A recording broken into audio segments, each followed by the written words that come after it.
What are you doing to get people to come to your business and buy something? Scandal isn't sexy. It don't even make no sense. What's the secret? Why I gotta text you for the price?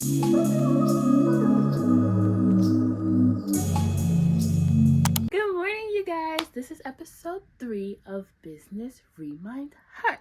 This is part 2 of how to start your business. So with Business ReminHER, I'm just trying to get the girlies on the same table as me as I'm eating, okay? Because what I'm doing is sharing all the information that I learned and the experience that I have and combining it together and giving it to you. Now, I don't want you to go and have to pay just $15 for this person's plan and just $10 for this person's solution when you can do all the information research and stuff yourself, just watching a video. You on a budget, when the entrepreneurial lifestyle not putting in the dollars for you yet, you need to take the free route, okay? So I'm trying to just give you guys everything that you need to know, but for free. So tune in, subscribe to me like your doctor's prescription, okay? So now that we've got that settled, grab you a drink, grab you a little snack, sit down, take some notes, get your MacBook, iPad, whatever you use, and let's get into it. My first 2 episodes, I didn't have a drink. So today, I got a drink for y'all. I got a matcha latte. Now, usually I want it to be like, you know, one of the sippy sip drinks, but I feel like I'm improving because the first 2 episodes, I didn't have a drink. I got a drink now.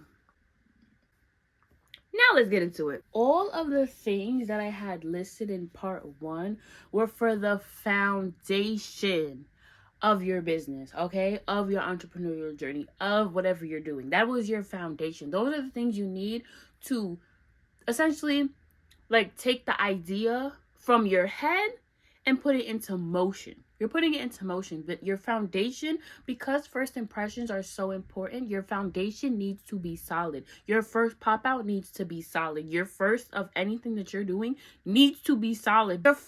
Your first impression is how people remember you. And regardless of what you do after your first impression, you're going to want to hold on to whatever that first impression gave, because that was what they first remember you as. So like, that's why people like, not to make it like that, but that's why people don't leave relationships. That's why people don't break out of job cycles. That's why people don't. It's because of that first impression. That impression that was like, I love this job. I love this person. That is my best friend. You know why? Because it was so good that they feel like that person is going to get back to that. And they're not. And that's okay. But the first impression in a business, they're not going down, because I remember when they first came out, they came out with this heat. Let me just give them another chance. Maybe that was just a one-time thing.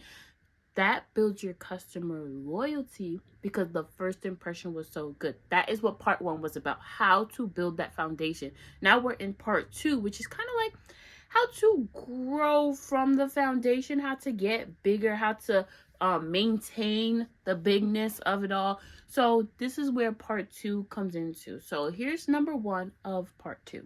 So let me ask you, girl, how do you want this business structure to look?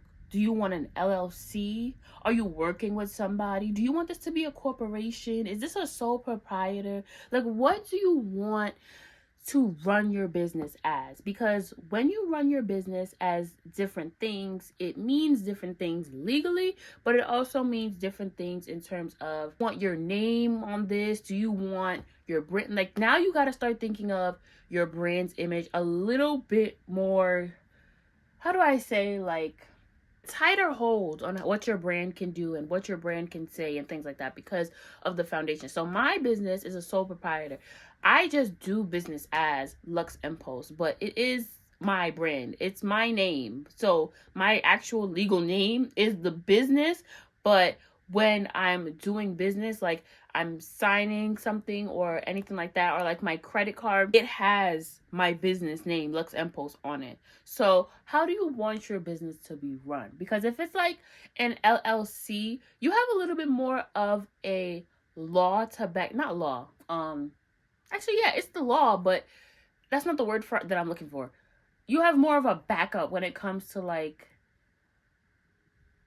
when things like if somebody were to like sue your company, you have like more protection. You have more protection over your brand as opposed to my, like if somebody were to come and take my brand and take me for everything that I got, they're taking it from me personally, as in Makeda me, not luxempulse me. So make sure that you know what kind of business structure you want. If you want to do business as, there's nothing like, I personally recommend you do business as until you have a big following, a big, you know, everything like that, and you're making money off of it. That's when you start going into, okay, I want an LLC, okay, I want to expand to a corporate, like then okay. Because if you put in all that money to start an LLC and then it doesn't grow the way that you thought it would, I don't want you to be in a situation where it's like, well, now I'm tied to this business that's not even growing. Now I got to shut it down and things like that. So it's easier to start off as a sole proprietor and then grow from there. Especially that's what I'm doing. So I'm just going to recommend it, obviously, for the reasons that I'm doing it. Like, it was easier for me to start a business as opposed to having to go through the legality of starting a LLC or a corporation. If you want to know the different kinds of corporations and what they actually do, I can break that down for you. But for the purposes of this video and the length of it, I don't want it to like drag out or anything like that.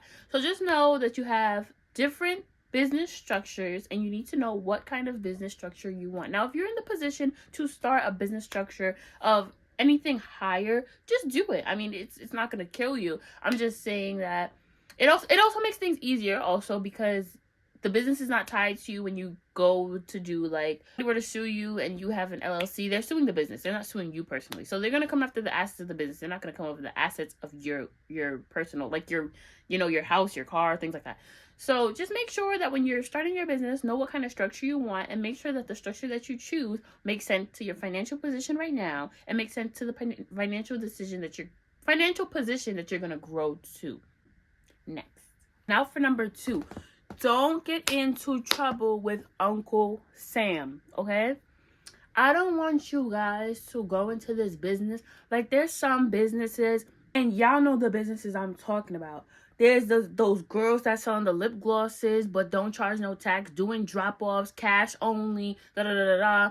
There's those businesses that have websites, and then you go on the website and you pay, they're not charging you tax. When you're selling an item and you're making money from a business, anything over $400 needs to be reported to Uncle Sam. Okay? Well, that's in New York. I don't know about other states, but here, if you're doing business, because we're talking about y'all from New York, if I'm from New York, but for legal purposes, if you're in a different state, do the different state stuff. But we're in New York, okay? If you're making over $400, 400 US dollars in your business, report it. Report it to the government because you're going to get into a lot more trouble than you think. Y'all, when I first launched this business, I didn't realize that I had to file for my sales tax every single month. Not every single month, every single quarter, every single quarter. So when the quarter had ended, I got like 5, 6, maybe 8 mails in my mailbox. But I don't check the mailbox because I never usually get stuff in my mailbox. But it was in my mailbox and it was like, you gotta file your thing, it's coming up. You gotta file your thing, it's coming up. You were supposed to file your thing, it's supposed to come up. You were supposed to file your thing, you're supposed to be reported. To the point where, y'all, when I went to file my sales tax, I had to pay $50 because I didn't file on. I was like a month or 2 late for filing my sales tax. They not playing with you. They don't care if your business just started. If you're making over $400, file it. And then for other states, file it more, obviously. But for you, file it. Don't be like me. Don't think like me. File it. It's like, especially when you're a business that's just starting out, file it, girl. Just file it. Honestly, if I knew that they were like, because when they be like, oh, you're gonna have to pay this and that if you don't do it, but they give like a grace period. I guess I went over the grace period by, like, if you're filing over a month, that's way over the grace period. So, but bro, why would you like, I just started this business this year. Can I get a little bit of a break?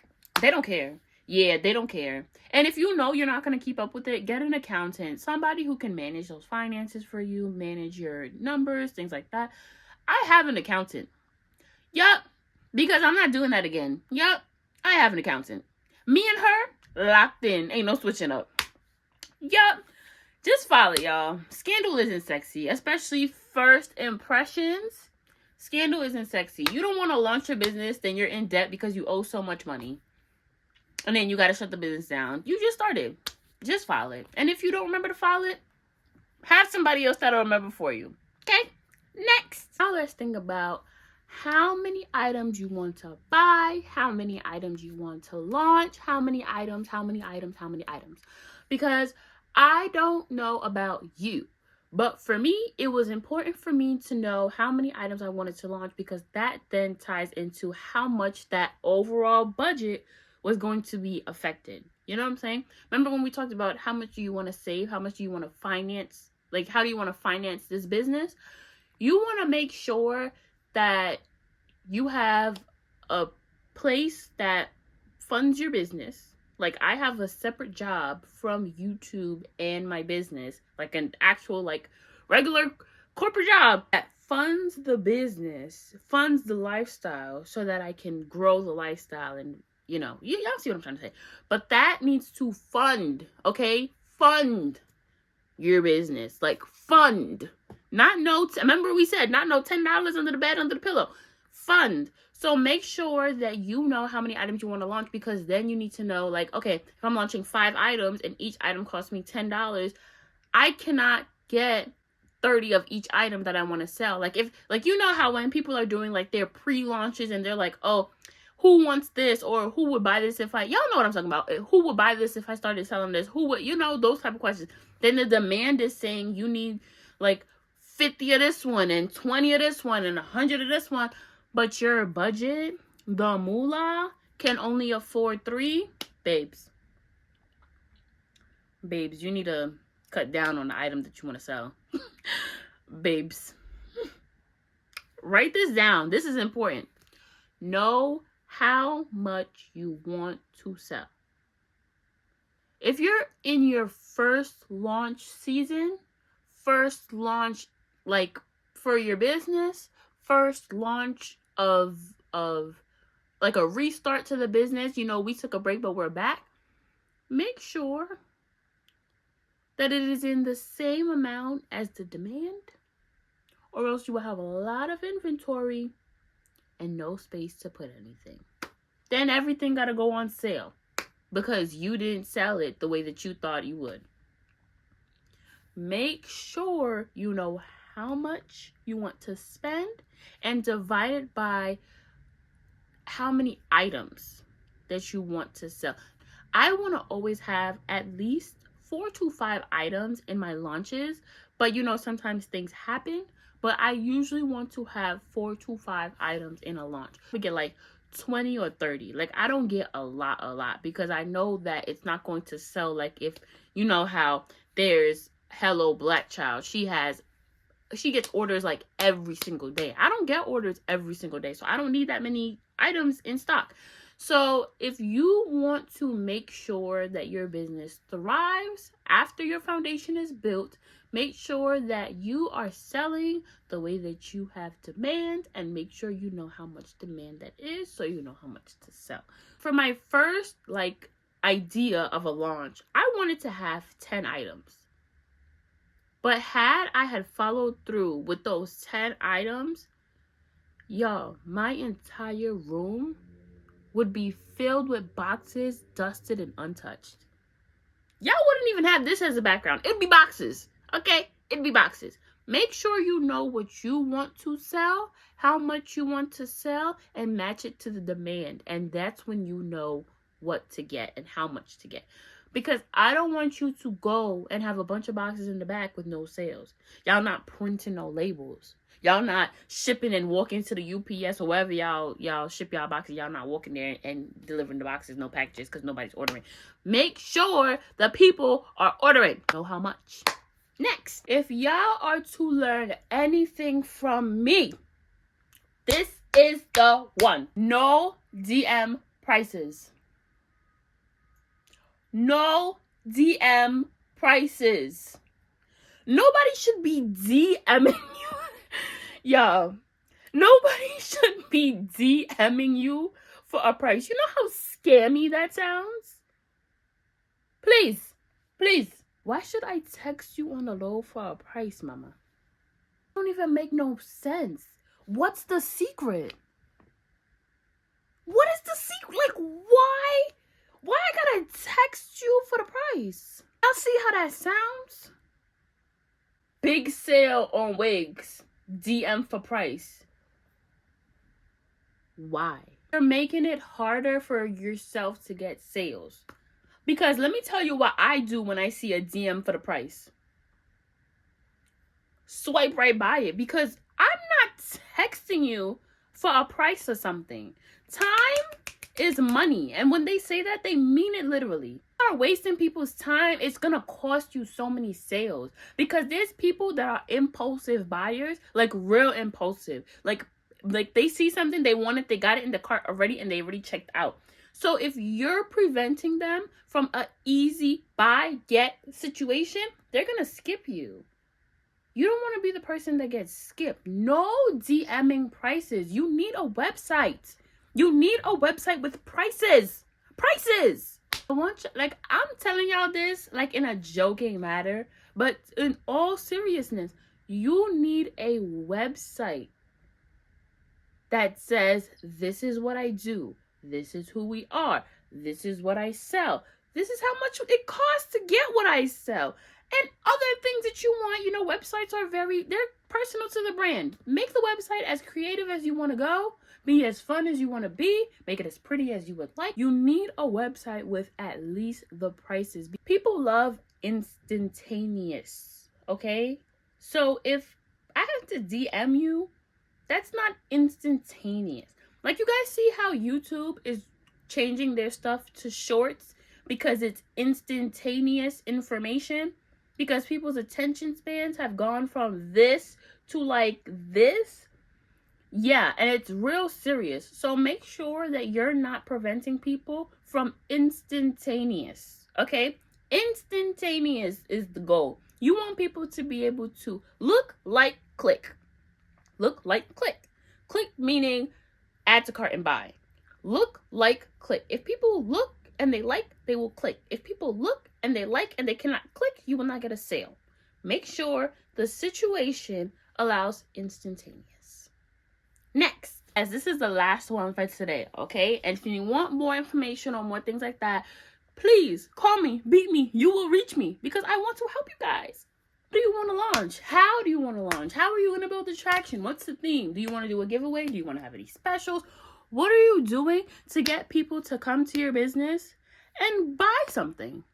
You got the business, you got the sales tax together, you have the foundation from part one. You want to grow your business. This is like your pre-game to the game, okay? Your business obviously is popping. We know that. You got the foundation, you know what you want to do. But what's going to bring people to this business? What's going to bring people to shop with you? Let's say you and Claudette is crazy. Let's say you and Rosa selling the same thing. But people buying from Rosa. Why? Because Rosa had a theme. Rosa took her item and said, fall collection. She said, fall collection, Rose. Why? Because her name is Rosa. So she ate. What's your collection? What's your theme? How do you want to build the traction?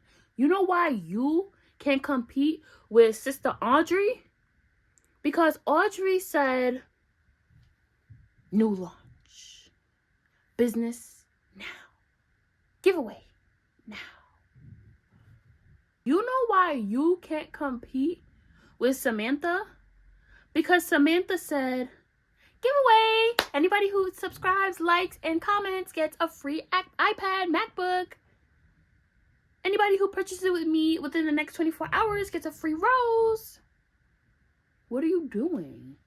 Like, you need to let people know you're the person they want to come to.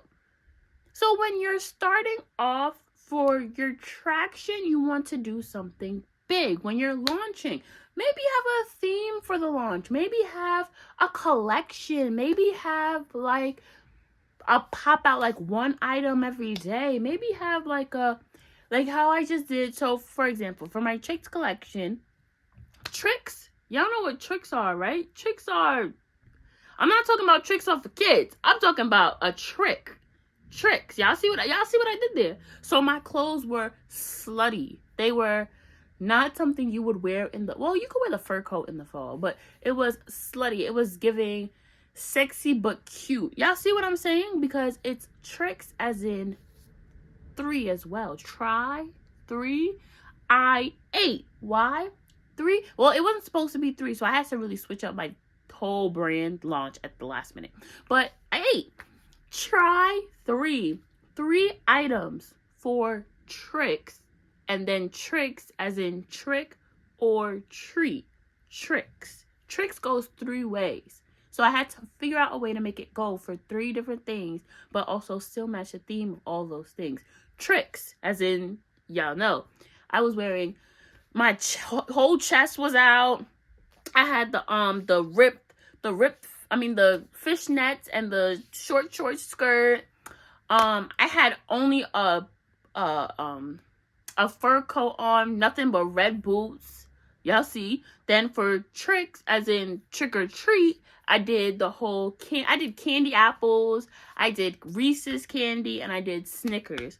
There was 3 items, obviously, but then there was also, I wanted it to also be Halloween, but I also wanted it to be a look. I wanted it to look like actual clothing and not a costume. So I had to, that was a little bit tough for me.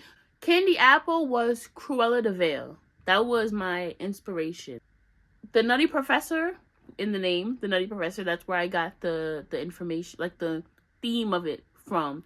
And then Buttercup came from Reese's Pieces Buttercup, but the inspiration of the outfit was from Velma. So I kind of just ate a lot of it. You should be eating too. I also did a giveaway in my first launch, the Point of View collection, where if you liked the reel, I think, or followed the reel and signed up for the website email promotions, you would get a free item. 2 people won that giveaway. I like a lot of followers from that as well. So just, think about who you're reaching and think about how you can reach them the best, and that will give you the idea of how to grow your business through traction. Traction has to make sense though. You don't want to do traction and it's like you're dealing with, like, let's use the example of baby clothing again. You don't want to deal with baby clothing, but then you're telling people sign up for your email promotions or whatever the case may be, and you do a giveaway and you're giving away, like, I don't know, something that's bad for babies. Like, why would you do that? Those people are not good, because they're not going to need the item that you're selling to them anyways. You need to do a giveaway for things that people actually want based off of your already built, media, your followers, your, like, who watches you and things like that, your supporters. You want to make sure that what you're giving away, like, resonates with them. Otherwise, they're not going to care about what you're giving away. That's just the reality of it. Your theme needs to match your collection. Otherwise, people are going to look at you like, why would she even do that? Like, if it doesn't make sense, people aren't going to be attracted to it. They're not going to be like, oh, is that? They're just going to, like, swipe by or maybe like it and then still not get anything from you. So make sure that everything that you're doing makes sense and has a purpose with your business. That's it for today's video. I hope you guys enjoyed. I love y'all, and I will see y'all in the next one. Follow me on Instagram at Makeda, MAK3DA_. Follow my business page on Instagram at luxempulse, and follow my business page on TikTok at luxempulse. And I will see y'all in the next one, and hopefully you tune in because it's not the same as Sundays. Sundays are so fun. Wednesdays are fun too, but Wednesdays you guys are seeing my personality for real. On Sundays, we're sitting, we're chilling, we're taking notes, we're learning, we're refreshing our brains for the business week. But sometimes you want to have a girls' night, aka last video. Yup, tune in. Yup, y'all see what I did there? Y'all see how I threw in at the last minute that you should tune in to the rest of my videos because they are so good? Let me leave y'all alone. Love y'all. See y'all later. Bye.